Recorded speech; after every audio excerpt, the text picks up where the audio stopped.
Sam LaPorta. My guy, Sam LaPorta. Here's a question. Okay. And I think it's a fair question at this point of the season. Is he Marquez Valdez-Scantling of tight ends? His best finish this year is tight end 8. He's got 3 finishes inside the top 10, and his best finish is tight end 8. Yeah. Here we are in week 10. He's on an unbelievably efficient offense that's scoring a ton of points in real football. Yeah. But he's just not really utilized from a fantasy perspective in a consistent way at all. Last 2 games didn't have Jameson Williams. One of those games he looked okay. The other game he was just back to being the average Sam LaPorta that we've known this year. Is he not just a bench, but do you believe that here we are in week 10, I need to make some moves? Do you think that you could drop Sam LaPorta, or are you still holding him on your bench because of what this offense and this player can do if things are clicking? Let me ask you guys a question.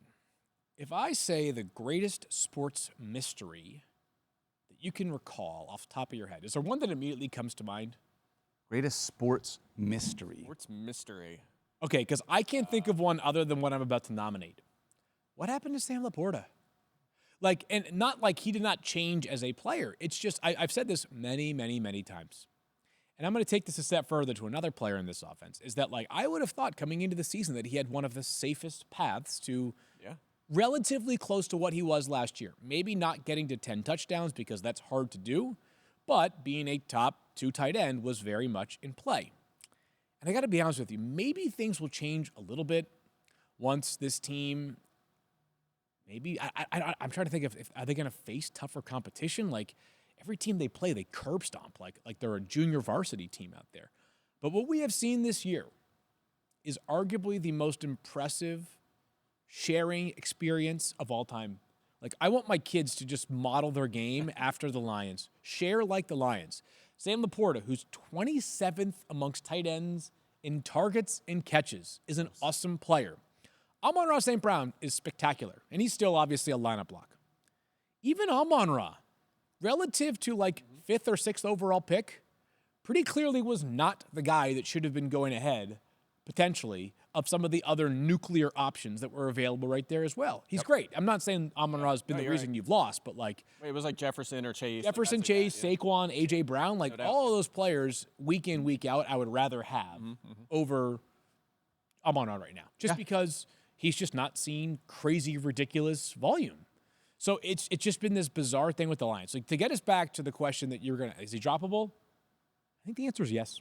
Yeah, and especially in a 10-team league, he's definitely not a player you have to hold. Hasn't cleared 6 targets in a game. I mean, that's not a guy you feel great starting. And, yeah, his only double-digit games were the games where he scored his 2 touchdowns. His only 2 touchdowns of the season. What's wild about it is you look at his snaps and his routes, and they're down slightly from last year. It's almost identical, but target share, 21%, down to 10%. Air yard share, same thing. Went from 21% to, that's 10%. Target share is 12%. So it's just like basically cut in half. He's still on the field. He's still running routes. He's just not being thrown to. And if you're thinking about... That's why I called him the Marquez Valdez-Scantling. Yeah, exactly. And if, by the way, if you're thinking about using him this week, he's just playing the Texans who've had the fewest catches, yards, fantasy points, the lowest yards per target, and the lowest catch rate to tight ends this year. So he's definitely not startable right now. And I agree. I think the question now is not like, is he startable? Is he droppable? And the answer is yeah. That hurts.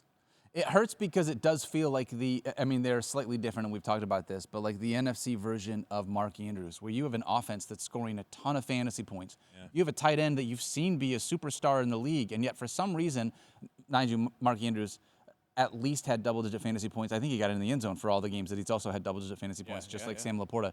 But it's just like, what's gone on here with both of these 2 tight ends? It does feel like Jameson Williams has come on. He hasn't had a huge target share. We'll talk about him a little bit later on in the show. But he has taken away a few targets. Tim Patrick is a guy that we all have rooted for Tim Patrick as an NFL player, but he's come in and Jared Goff has looked for him. They're all nibbling. Those safety blankets. Yeah, and so like, nibbling. That's taken away a lot of what that volume was for Sam LaPorta last year, which has been unbelievably frustrating, in part because I told Rosie to draft him in one of her leagues. Well, dude, I got a team, like, if I told you, I got a team that the nucleus is led by Jaden Daniels, Bijan, and Malik Neighbors. Like, don't you feel like that team alone, even without knowing what the rest of it looks like, is going to have a chance to be like pretty darn good squad? Yeah. It's like mid-pack. It's like 5th. It's like my dynasty team. Yeah. Same thing. It's like I have Andrews sitting there at tight end most of the year. Yeah. This is the problem, though, is that I also drafted Travis Etienne and Sam LaPorta in this league. I have Etienne right? in that league too. So it's like everything else, like, you know, I have George Pickens and DeAndre Hopkins. So I've got like solid wide receivers, but like if I just told you that like I had Jaden and Bijan and Malik Neighbors, you'd be like, damn, that squad must be loaded. Yes. No, it's a 12-team league. It's in like 5th or 6th place or something. All right, I got to ask you this question live on the air then, because my wife is listening at home, who's Oh, hi, projected to Rosie. lose 115 to 138. She's got David Njoku on bye. Would you drop Sam LaPorta in order to pick up Hunter Henry this week? Who is Hunter Henry. She needs a tight end. Yeah. I would. Yeah, I mean, yeah, if that's your worst player on your bench, sure. Gosh, this is why I need you guys, because like my Lions bias makes it so hard for me to say I need you to cut them from the team. Not only that, this is we don't mix marriage and fantasy football advice. Rosie, this is just you and me. Thank you, Phil. Thank you. Let's just talk about this for a second here. We want you to win. We want you to win big this weekend. Hunter Henry looks like Drake May's most trusted target. Drake May, by the way, stud. Off the charts stud. All right? You're going to have a big day from Hunter Henry. And it's possible you don't have a big day from Sam LaPorta. But if you do get a big day from Hunter Henry, you can thank me. If you drop Sam LaPorta and he goes off, Mike is also on board with this call. Yes. So please direct all of your anger to Mike Clay, NFL and Blue Sky.